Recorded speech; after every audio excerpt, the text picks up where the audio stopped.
Good evening, everybody, and welcome to another exciting episode here at Last Week in Geek, the video podcast from Manly Battleships. I am Mr. Panda. And I'm Roxstar. And we're here to give you the news that really matters from this past week. Or we're just going to shove you off to other videos that are better. You keep making that joke. Don't tell them to do that. What? It's just trailers. We can't grow our channel if we do that. They'll be back in like 3 minutes. So we're going to start off with some trailers from Apple TV Plus. Hooray. Because, you know, it wasn't enough that Apple TV had its own exclusive channel. Now we need the Plus at the end. Everyone's adding a Plus for their own streaming services. It's like with the anime when they went through that phase of making sequels/remakes by just taking the original title and adding some punctuation. Negama's my favorite. Or Shuffle. We've got 2 of them that are of note. One of them is Snoopy in Space. Hooray! Peanuts. Always good. Yeah, it's apparently going to be a series of short films that talk about Snoopy trying to become an astronaut. It actually looks kind of cute, but I'm not willing to pay Apple TV for their services. Everything that is old is now new. As we know, all of the new kids right now are 90s kids because everything's being rebooted from the 90s. Ghost Rider is being rebooted. It's all about... Now, is Nicolas Cage going to be in this one? Ghost Writer, as in writing. Does the notebook or the pen catch on fire? I hate you. I hope you know that. It's all about a ghost who helps a group of kids to solve mysteries by writing in a book. See, I think that you are wrong, by the way. No 90s kid that has any self-respect in fandom would trust a book that writes text in itself. This is Voldemort 2, Electric Boogaloo. This was out before Voldemort was out. Well, now we know better, don't we, kids? If you do end up wanting to catch those series, they're going to be on Apple TV Plus starting November 1st. And Winter Depression is coming back, ladies and gentlemen. BoJack Horseman's new trailer is now available, and we're expecting to see the first part of the newest season, October 25th. Yeah, it's a season in 2 parts, apparently. Because that's popular now. They did it with Shadowhunters, and now they have carte blanche to just do it whenever they want. The second half of the season isn't due out until the end of January, so you get to ring in the new year, so to speak. With more depression. With we don't know. The conclusion of BoJack Horseman. In fact, this is supposed to be the final season. Though according to series producer Aaron Paul, that might not have been the choice of the production studio. On Twitter, he definitely left the impression that Netflix is the one deciding that it's the right time for BoJack to kind of just end. Which is really interesting given that Netflix is now about to enter the hugely competitive phase of their company's existence. Well, it's actually really interesting to me because they seem to not only be cutting a lot of shows short for apparently no reason. Tuca and Birdie. You're just going to be really bitter about that, aren't you? I am! I'm bitter about it. Tuca and Birdie, guys. You know, it was... But, wait. They entered into a contract with this production company. And they're canceling what we know this production company for. What was the point of the contract? Listen, 6 seasons and a movie. We need 6 seasons and a movie. I mean, I don't know, though. Maybe it is the right time. I guess we're going to have to see what happens. Or maybe they're going to... we don't really know for sure what they had in terms of long-term plans for BoJack. They never really shared that with us. From the sounds of the trailer, he's, on the rebound of sorts. At least at the start of the season. Yeah, that's... BoJack You're worried that it's going to be luring you to a false sense of security? I don't trust BoJack. I can't believe you eat that cookie. Just gonna tread cautiously. There's this interesting little tango dance going on with Sony and Marvel. Will they? Won't they? And apparently they will, at least for one movie, have Spiderman back in the MCU. Probably because Sony realizes cutting off ties here without a conclusion of where he's gonna be or what they're gonna do is probably not a good idea. And somehow Disney's also making more money off of this deal. I don't know who wins here, to be honest with you. But I think the fans do. I think everyone makes money. Everybody wins. True.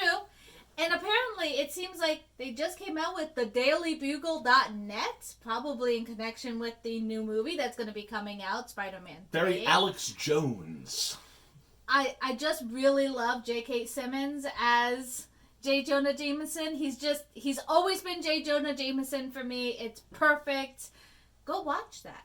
It's very interesting. I have my fingers crossed that it's going to be like an ongoing side project, I don't know, making up for all the canceled Netflix shows, just have these little itty-bitty projects they put out from time to time. Like the Old Spice guy, but for Spider-Man. I mean, to be fair, he did tell me to like and subscribe at the end, He did.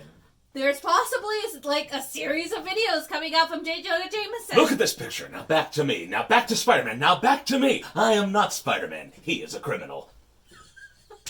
Where did Mysterio go? Who cares?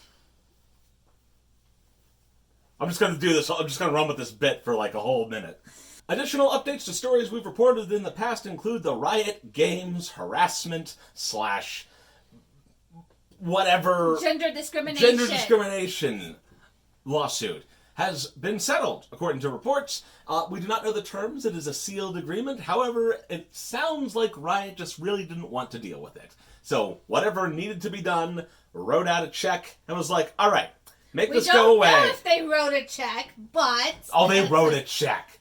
They paid their way out of this one. Riot has money. They can do that. All right, fine, that's just speculation, but I guarantee you they wrote a check. I mean, if there's more information, we'll update you, but we have no idea. Man, this should be called the lawsuit episode, as we're going to be talking about another class action lawsuit. Specifically, this one's against Nintendo. You remember Joy-Con drift? Yeah, Nintendo, you're not very good at learning your lesson. You came out with the Nintendo Switch Lite. Hasn't been that long on the market. Guess what's experiencing Joy-Con drift? Oh yeah, the Switch Lite, which has permanently put on their Joy-Cons. Smart, using the same tech that was already having Joy-Con drift. 10 out of 10, guys. And because of that, the Nintendo Switch Lite is now been added to the class action lawsuit. Good job. Congratulations, Nintendo. Sometimes there are incidents that just stand as key points in the course of history, especially in fandom. And I think, ladies and gentlemen, we have one of those here. Fallout 76 is set to be a key point in the history of gaming as one of the most cursed releases of all time. The newest gaffe comes in the form of a collectible helmet that was issued out by Chronicle Collections? Chronicle Collectibles. They made 20,000 of these cool helmets that you could buy. And they have, apparently, a nearly fatal dose of mold infestation. Now, luckily, only about 32 people bought a helmet by the time that this problem was noticed, and the whole thing has been recalled, but it just goes to show you that no matter what they do, Bethesda has ultimately lost control of the Fallout 76 narrative. It's time to stop, guys. Just throw it in the trash. Put it on fire. I think it just... The curse will evaporate like the Ouija board curses if you just set it on fire. As it was with streaming media platforms, it's going to be for streaming gaming platforms. With the release of Apple Arcade, Google wants a piece of the pie, and apparently Stadia isn't enough for them. They're going to do Google Play Pass for $5 a month, where you can play all the most popular apps for the Android, and Android only, might I add. Just a constant war on ownership. Okay, cool. It's $5 a month, but guess what? Mario Kart Tour just came out, and if you want to play the hardest levels that you can on that platform, it's another $5. It's gonna add up. All these pennies add up eventually. We can't have every single thing out there, including got media, got movies, books. And now you want me to add Roxy, I think games? They know exactly what they're doing, and they know people can afford it. They're just going to convince everyone that ownership is dead, that you don't want to have anything tangible that you could, resell and make your money back. Oh no, can't have that. Waiting for this bubble to pop. Have you boarded the Alexa train? Amazon's fun little echoey thing that you can speak to and it speaks back and occasionally sends very unsettling messages. Well, if you're tired of Alexa, fear not. Soon, you as a user will be able to swap out Alexa with none other than Samuel L. Jackson. Oh, and you get to choose whether or not it's explicit or non-explicit. Even family-friendly Samuel L. Jackson. For those kittens at home. Alexa, what language options do you have? English, motherfucker! Do you speak it? Well, we haven't been given a list of names, but apparently Amazon has kind of let it known that more celebs are on the way. So, I'm interested. Gordon Ramsay. Oh my God. Can you imagine if they do Scarlett Johansson and then everyone who ever watched that movie Her is just totally on board with that? And the last story for this week's episode is, of course, the fate of our dearly departed Tank the Cat, also known as the Lööps Cat.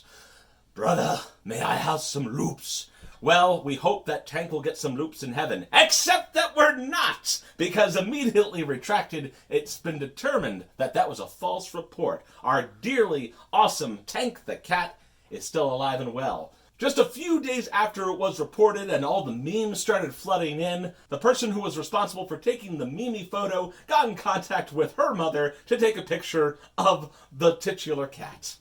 And she looks great. She looks happy and very round.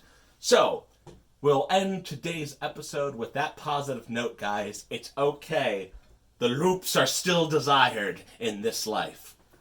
With that, ladies and gentlemen, we thank you for attending to us on this episode of Last Week in Geek. We hope to see you. Watch our other videos. I can look at the analytics. Watch them. And hopefully we'll see you for next week's episode as well. Thanks, guys. Bye-bye.